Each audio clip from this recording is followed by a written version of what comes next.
నా స్టూడెంట్స్ లో చాలా మంది నన్ను అడిగే కామన్ క్వశ్చన్, సార్ బిజినెస్ చేయడం మంచిదా లేక జాబ్ చేయడం మంచిదా? ఈ రెండిట్లో ఏది బెటర్? మేము ఎంబీఏ కంప్లీట్ చేస్తున్నాం, లేదా బీటెక్ కంప్లీట్ చేయబోతున్నాం, లేదా బీకామ్ బీఎస్సీ ఇట్లా ఫినిష్ చేస్తున్నాం. సో మరి మాకు ఏది బెస్ట్ ఆప్షన్? బిజినెస్ చేయాలా లేకుంటే జాబ్ చేయాలా అని ఇట్లా నాతో చాలా మంది అడుగుతూ ఉంటారు తెలంగాణలో మరియు ఆంధ్రప్రదేశ్లో. సో అలాంటి వారి కోసమే ఈ వీడియో.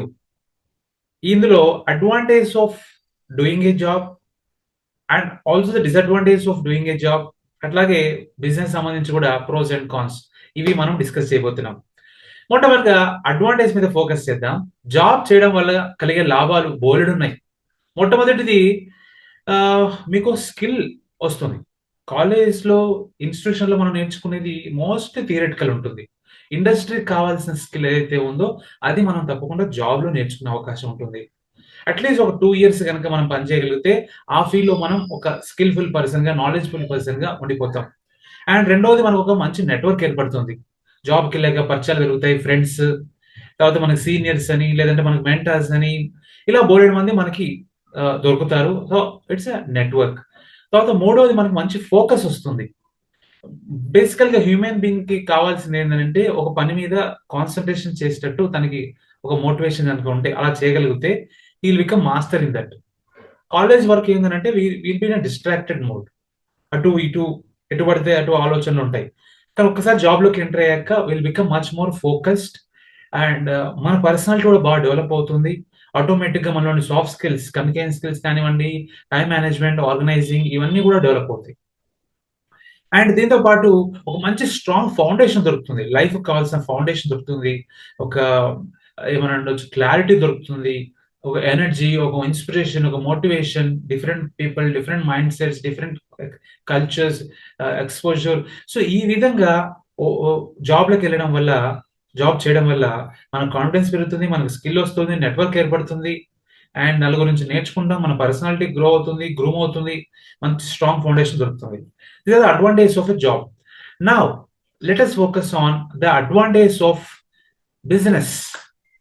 ఇక్కడికి వెళ్ళేసరికి ఏమవుతుందంటే, ఫస్ట్ మీకు కనుక బోలెడన్ని ఐడియాస్ ఉంటే, నేను అలా చేయాలి ఇలా చేయాలి, మీకు కనుక గోల్స్ ఉంటే, డ్రీమ్స్ ఉంటే, బెస్ట్ అనేది ఏంటంటే బిజినెస్.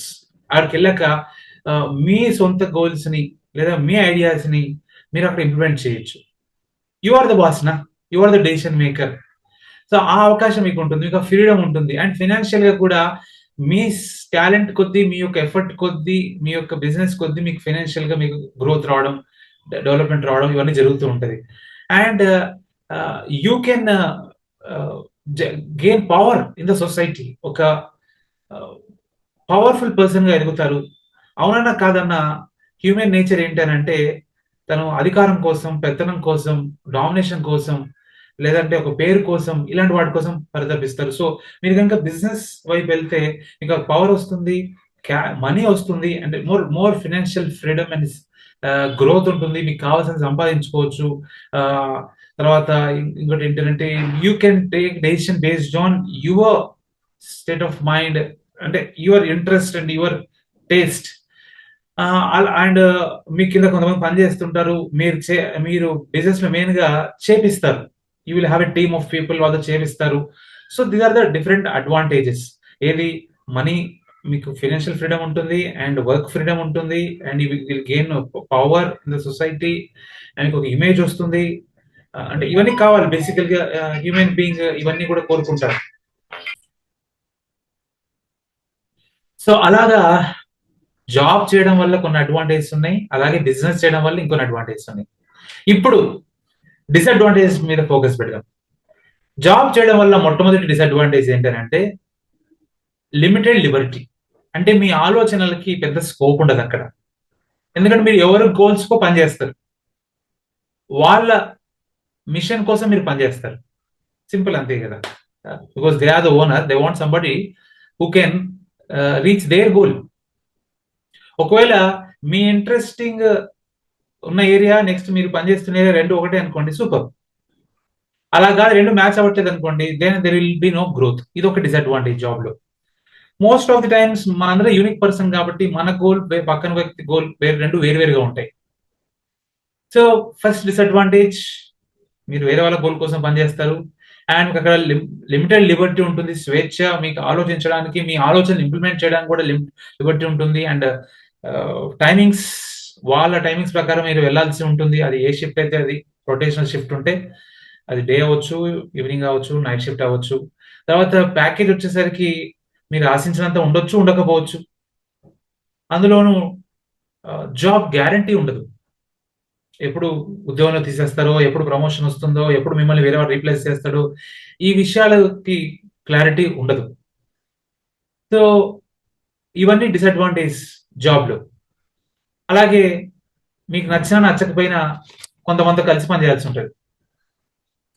అది దాంట్లో ఇంకా వేరే మాట లేదు. ఇంకా ఒక్కొక్కసారి స్ట్రెస్ ఉంటది, ప్రెషర్ ఉంటది. ఈ పొద్దు రేపటి టార్గెట్స్ ఎక్కువ పెడుతున్నారు. వర్క్ లోడ్ ఎక్కువ ఉంటుంది. సో ఇవన్నీ కూడా ఒక డిసడ్వాంటేజ్ జాబ్‌లో. ఇక బిజినెస్‌లో ఒక డిసడ్వాంటేజ్ ఏంటనంటే ఫస్ట్ ఫండింగే. అందరి దగ్గర డబ్బు ఉండాలి కదా! Not everybody is as rich as Ambani's sun.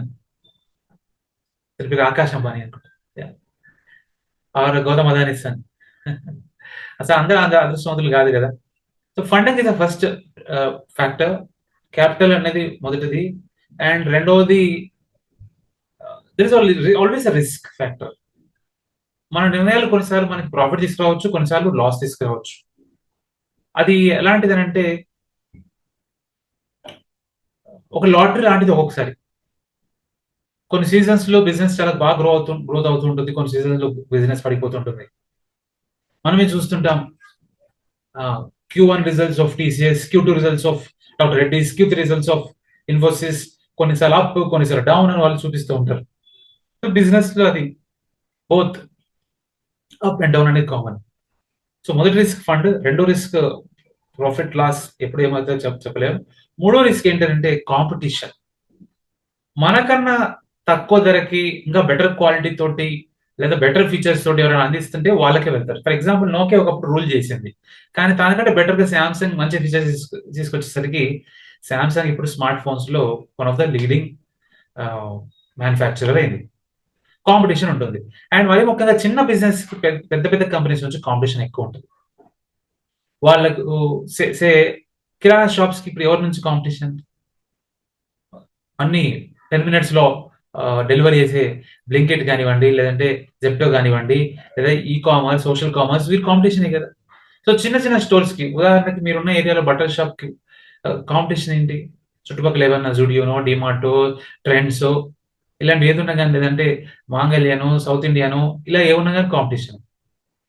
And నాలుగో ఒక ఛాలెంజెస్ ఉంటాయి బిజినెస్ లో. ఏంటంటే మీకు ఒక ఎఫిషియంట్ టీం దొరకాలి, నమ్మకస్తులు దొరకాలి, ఎఫెక్టివ్ గా పనిచేసే వాళ్ళు దొరకాలి, అండ్ మీ గోల్స్ సింక్ అయ్యే వాళ్ళు దొరకాలి. ఇలాంటి కొన్ని కొన్ని ఛాలెంజెస్ ఉంటాయి బిజినెస్ లో.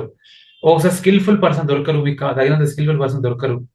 That's also a challenge. ఇది చాలా కంపెనీస్ చెప్తున్నాయి, మాకు కావాల్సిన స్కిల్ వాళ్ళు దొరకట్లేదండి అని. సో ఒకవేళ ఈ డిసడ్వాంటేజ్ అధిగమించగలిగితే ఎస్, మేబీ బిజినెస్ లో వాళ్ళు రాణించవచ్చు. సో ఇప్పటిదాకా మనం రెండు ఆలోచించాం, ఒకటి అడ్వాంటేజ్ అండ్ డిసడ్వాంటేజెస్. సో నా అభిప్రాయం ఏంటంటే, ఇన్ జనరల్ ఒకవేళ మీరు ఏమైనా స్టూడెంట్ అయితే ఫస్ట్ ఒక 2 సంవత్సరాలు జాబ్ చేయండి. సో దట్ మీకు ఆ ఫౌండేషన్, ఆ కాన్ఫిడెన్స్, ఆ స్కిల్ ఇదంతా వస్తుంది. అది కూడా మీకు ఇంట్రెస్ట్ ఉన్న ఏరియా, మీ గోల్ ఏరియాలోనే పనిచేయండి. దాని తర్వాత కాస్త క్యాపిటల్ కూడా మీకు దగ్గర ఉంటుంది. అండ్ అప్పుడు మీరు బిజినెస్ ప్లాన్ చేయొచ్చు, విత్ పార్ట్నర్షిప్ కావచ్చు, లేదా సోలో కావచ్చు.